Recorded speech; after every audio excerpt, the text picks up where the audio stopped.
فئة بيها جدا والله كنت وبحسس عليها بالاحكام وحياة عيالي لدرجه ان الداعم ورب الكعبه داعم وحياة الفجر كانت بتعمل لي احكام انا ما بقبل بيها. بص قلت عادي امشي لها الدنيا، وبص هي في الاخر اقسم بالله الداعم مشي عشان صعبت عليه. الداعم كان بيقول لي وبقى نحسس عليها ونعملها بالراحه وعشان بنقول رزقها وفضلنا معاها لغايه ما جالها دعمها، ولما جالها دعمها نزلتنا كده. ينفع كده؟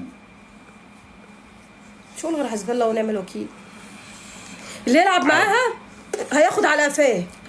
عادي. اللي هيلعب معاها من البني ادمه دي هيشوف المرض. اديكوا شفتوا يا جدعان، انتوا على الملأ كلكم شاهدين. شفتوا عملت ايه؟ خلاص الرقاصه مسحت السلالم. خلاص عن ضرب. واحده ما نعرفهاش كده، بس بني ادمه جبناها كده رفعناها معانا. عادي. انا مش هقول اسمها عشان ما اشهرهاش اساسا.